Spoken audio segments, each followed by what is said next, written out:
So to continue with Book 1, Satan also reveals what the plan of action should be. As far as he says they should continue the war on heaven, but as far as he knows that God is physically more powerful. Well, I guess physically it's not. That God is more powerful uh, than Satan and his armies all combined. So Satan knows that in order to continue the war, they'll have to use guile to do so. And so Satan makes it very clear that what they should do now in order to continue fighting God is to delight in evil and work to contradict God's will. Now there's some irony here where God is Satan says that the new purpose of he and his host should be to contradict God's will. The narrative voice here lets us know that Satan's temptation of humanity actually is a reinforcement of God's mercy. So it's very interesting that in a way here, Satan is actually performing God's will by tempting us because he allows God to show us mercy. This goes to where it's an interesting idea that evil is actually a servant of good, ultimately. Evil allows good to show mercy to his creation, us. When we think about Satan and when we see him in this first book, you really have to admit, all prejudice aside as far as whatever beliefs you may have about Satan, you really have to admit that his portrayal here is quite majestic. Now, I don't want to say that majestic is necessarily heroic, but definitely the way that the others see him is quite majestic. Think about the description of he takes flight, and the description of it, you know the pain that he is working through, but there's also, as he takes flight and surveys his new kingdom, there's this weird mix of misery and pride that he goes through, he experiences. He has the power, as we've already said, to kind of command everyone else who's in a stupor from their fall. Just his presence and his voice is enough to immediately call them to attention. But there's something else that's very, very, it's touching.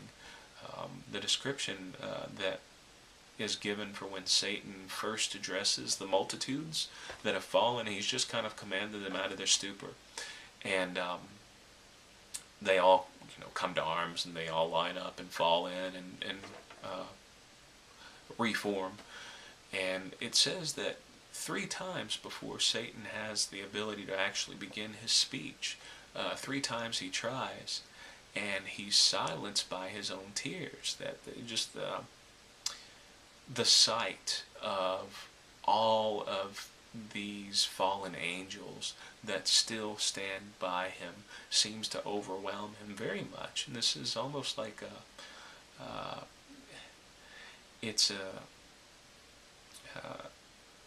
it kind of gives an aspect, a different dimension to Satan that surprises many readers. That Satan here has kind of a soft spot, that he's here, that there's a moment of tenderness, and that's not really the first description that jumps to mind when you think of Satan tender. But here he's moved to tears 3 times just from the loyalty that his troops have shown to him.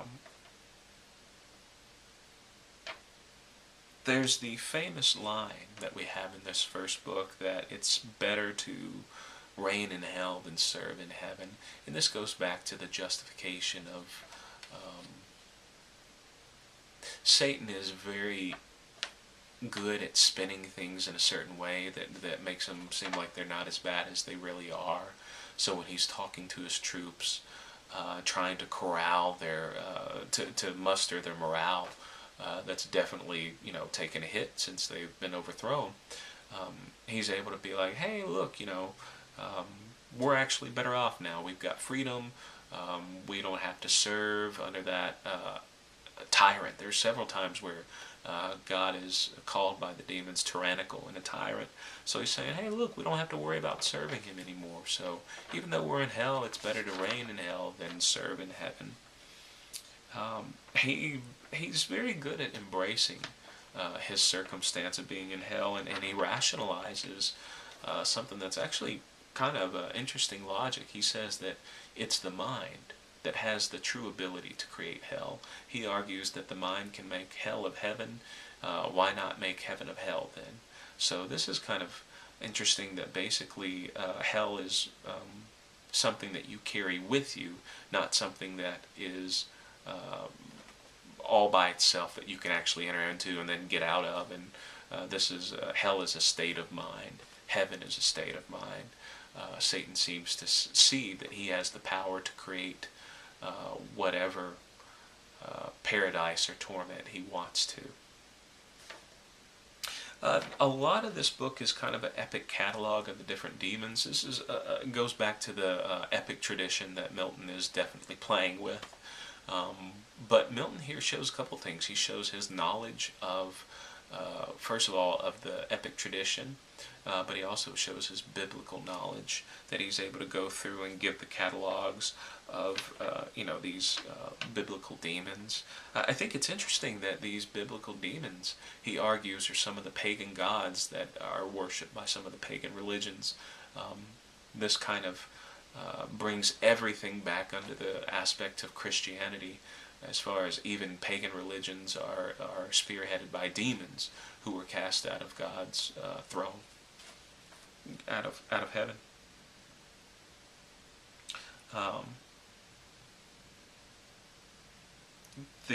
Satan, when he's talking about how they can regain heaven, Satan does clarify that there's no way they can regain heaven by force, because they've tried that already. Satan says we had no idea God was as powerful as he actually is, because, again, like I said, he never had to show that power. But man, when he shows up with that, they call it thunder, but it'd be basically the lightning, that power that he has, the war is over. So he says, look, we can't win by force. We have to use guile. And this is going to be something that in Book 2 shows back up as far as, what their plan of action should be. The last thing I want to look at in this book is the awesome effect that Satan's speech has on his men. Really, if you think about this speech as given by anyone other than Satan, it's very much a movie moment of the hero and the hero's ability to muster courage in his troops or her troops, whatever the situation is. But Satan here, just the description of the effect his speech has on the fallen hosts who have followed Satan in the war and lost. Here they hear his words and they stand at attention, and they have their flaming swords and they have their shields, and they're banging these together to produce this huge war din. Just the image here is so powerful, and it really shows the power that Satan has to command loyalty, respect, and love of those who follow him. So just a little bit about Book 1, and the books that follow only get better.